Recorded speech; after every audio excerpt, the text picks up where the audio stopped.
I'm not trying to beat up on Sony every week that I do the Weekly Takes minicast here. The problem is they kind of make it too easy. Last week we talked about the PlayStation Portal, which is basically a small tablet with the split sides of a PlayStation controller on either end of it. And the only function this serves is to be able to play remote games from your PlayStation over Wi-Fi locally, and this thing costs $200. It's a little ridiculous, considering, again, you have options like this on Xbox that just use your phone with an app, or use a tablet with your app, or even use your PC with an app. And not only that, but you don't even have to be on Wi-Fi. Like, if, for instance, if you're a Game Pass member, which is kind of silly if you're not and you own an Xbox, you can use these services everywhere over your cell service. If you happen to be on a bus or train or sitting at the park or whatever and want to fire up some Gears of War or Halo or Forza or whatever, you have the option to do this and many other games. So moving on from the PlayStation Portal, which we covered in last week's episode, which you should of course check out, this week PlayStation Plus, PlayStation has announced that they're going to be raising the prices of their PlayStation Plus service, which is already kind of a ripoff.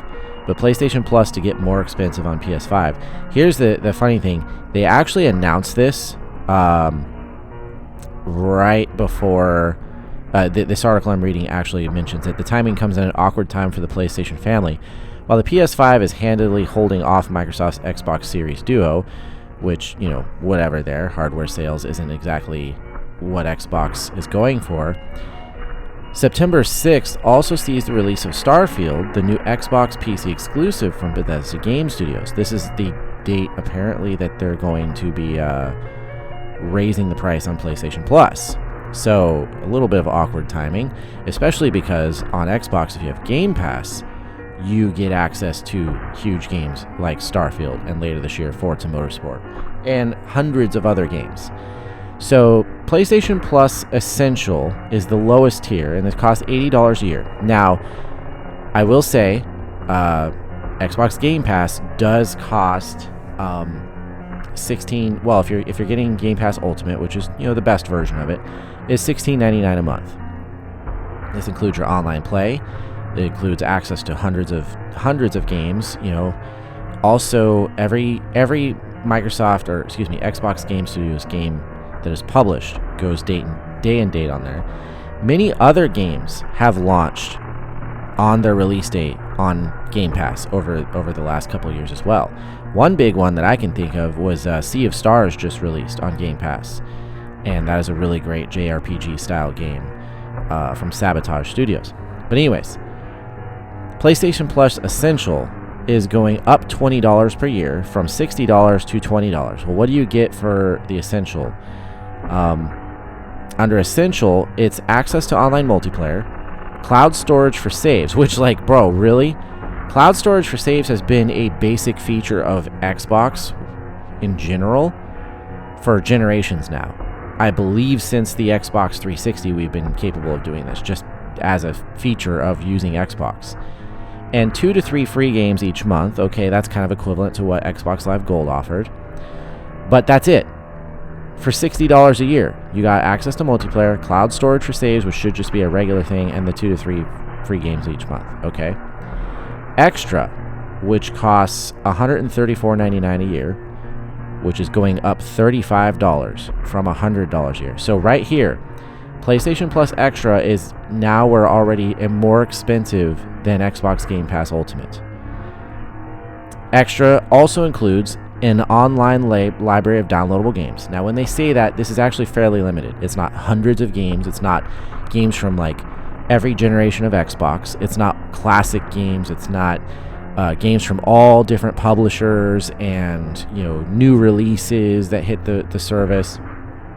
Especially not new releases from PlayStation themselves. They still lock those behind. You have to pay $70 or whatever to own it. And the access to the Ubisoft Plus service, which that's kind of nice, but I mean, Ubisoft is basically, Assassin's Creed and what at this point? Like, they're not exactly Rainbow Six. I don't know. So that is the $135 level, and that's already more expensive than Game Pass Ultimate.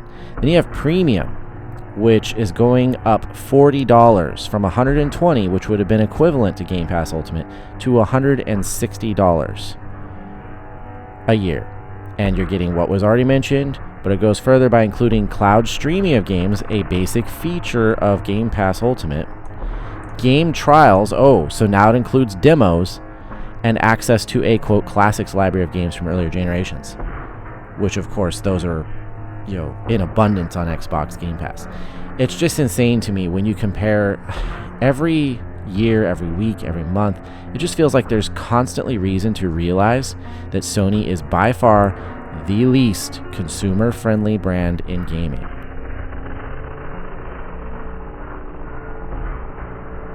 Hype for Starfield is understandably high. This is the first new universe from Bethesda Game Studios in 25 years. These are, of course, the people who made games like, the Elder Scrolls series, the Fallout series. You're talking about ungodly amounts of time spent by people playing games like Skyrim, Oblivion. They mod them, they replay them, and new versions are released constantly and snapped up, and people replay them over and over again. You have Fallout 3, New Vegas, and Fallout 4, which have all been hugely successful. And, of course, you had the massively botched launch of Fallout 76 that, of course, they did actually recover from. But with Starfield, again, this is a legendary games studio and games publisher. There are huge names behind this that have worked on it. And the fact that it's going to be a sci-fi space setting with a huge universe, tons of lore, big story, lots of characters, places to visit, and huge amount of things to do. Just from like when you watch the gameplay trailers and all that, you're kind of drawn in. You're like, this is going to be fun. I'm going to spend a lot of time on this game. And so much so that I actually went out yesterday, and I had intended to keep my Xbox One X. I like to collect consoles, and I especially like to collect Xbox consoles. I have an original Xbox, I have an Xbox 360, I of course have my Series X, and I had intended on keeping my One X as like the one from the Xbox One era. But my younger brother, he does have a gaming PC, but it's not necessarily going to be good enough to play something like this on a very good quality. He also he shares my Xbox Game Pass and my games library as well. So he had been using my One X to have access to those. I went and traded that in, and I had done an extra job this week actually cleaning gutters to make some extra money so that I could basically buy him a Series S. I went and got a little used Series S. So now going into Wednesday, whichever one it is, September 6th, he's going to have access to Starfield on Game Pass like I will, and that's probably going to be one of the biggest time sinks for a game we've had in many years. I have a lot of games I enjoy playing, and I like a very wide variety of games. I can play everything from a racer to apparently now Street Fighter 6 to Call of Duty to Halo to Final Fantasy to just everything in between. All kinds of like classic RPGs, Sonic the Hedgehog, it doesn't matter what it is. And I'm always open to trying something new as well. I will go on Game Pass and find something. I'll pick up an old original Xbox game that I've never heard of, but it looks cool and I don't know what it is, but I'll give it a shot, right? But I have found myself in a little bit of a gaming drought. I love to turn on some Warzone, here and there, and just binge some Call of Duty Warzone overnight. Or occasionally like Dead by Daylight or something like that. And Sea of Stars has actually been really good. It's just, I guess the last year or so has mostly been me just kind of waiting for Starfield to come out, because I just know how much time I'm going to sink into that game. I wanted No Man's Sky to be that game after I spent massive amounts of time in Elite Dangerous, but then they basically abandoned Elite Dangerous on console. And so I went to No Man's Sky. It is a good game. I've said this many, many times on this channel, so it's not a new statement. It's a good game. It had a massive recovery from how it started. Very respectable, and I have enjoyed it a lot. But it's a very shallow experience. It feels, I think I read one article where the guy said it felt soulless. Like, why am I doing these things? What is the point? Like, once you reach a certain point in progress. Starfield, I feel like is going to like bridge the gap for me. It's gonna close that hole that has been missing in gaming for me for a while now. Something that I can just really engage with and spend a lot of time. So this is my feeling. I have not watched any streams. I have not watched it on Twitch or anything like that. I'm not interested in what other people have to say about this game. I'm not interested in seeing things that I have not yet experienced in this game. It's a Bethesda game. I know what I'm in for. I've played plenty of Skyrim, plenty of Oblivion, even some Morrowind. I've played plenty of Fallout 3 in New Vegas. I know what's coming, but I also know what's supposed to be new about this experience, and I know how I perceive games and break down gameplay and trailers and such that I've seen, and know I'm going to enjoy this. So I'm very excited. It literally comes out the day after my birthday, so that's going to be very fun and exciting to be like, this is my birthday game.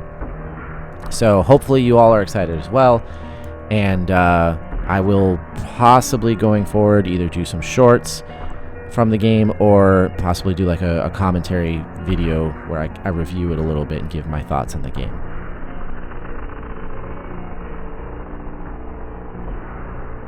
So this is basically just going to be some shameless promotion for myself. I mean, it is my little podcast. I think that's okay, but not many people know, I think, from my channel because they're so used to the last few years of me doing commentary videos and shorts, like gaming shorts, and then of course now the Weekly Takes podcast.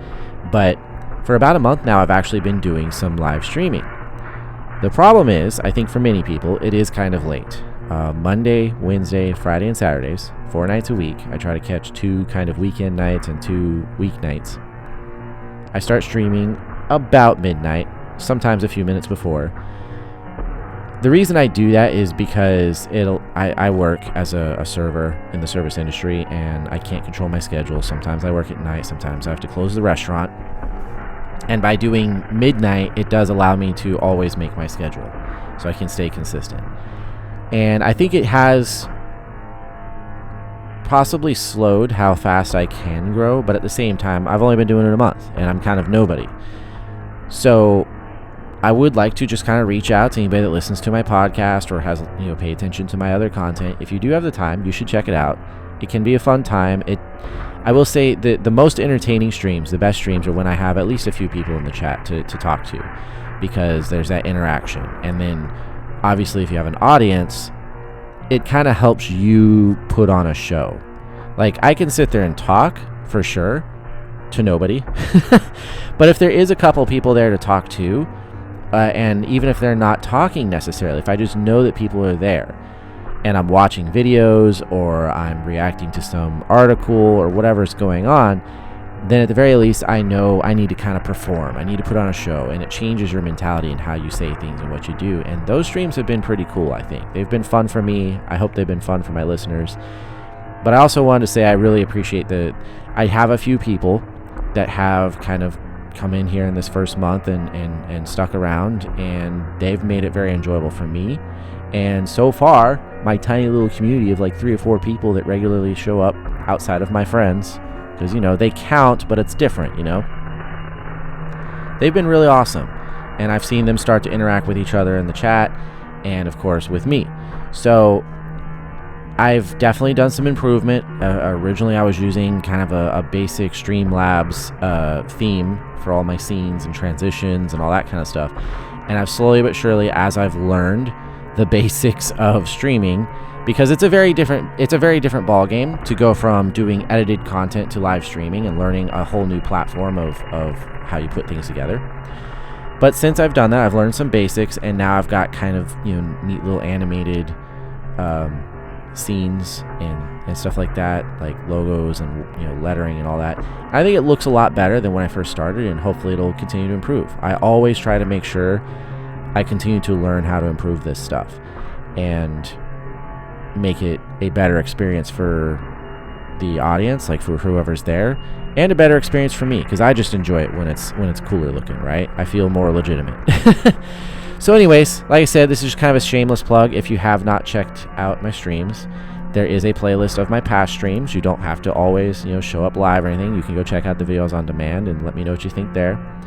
But yeah, I appreciate anybody who has subscribed to this channel and gives feedback and gives the time of day to my content, because it's validating. It kind of makes you go, oh, this is why I'm doing this. And especially in the live streams where you're interacting with people live, that's really fun and I appreciate it. So if you could check it out, like I said, Indigo at Night is Mondays, Wednesdays, Fridays, and Saturday nights at about midnight. There will be times where I try to start a little bit earlier, to help some people out into getting in there, because midnight's pretty late, I know. But that is midnight Eastern time. So if you're anywhere else, that might be 11, it might be 10, it might be 9 p.m. So I hope to see you there.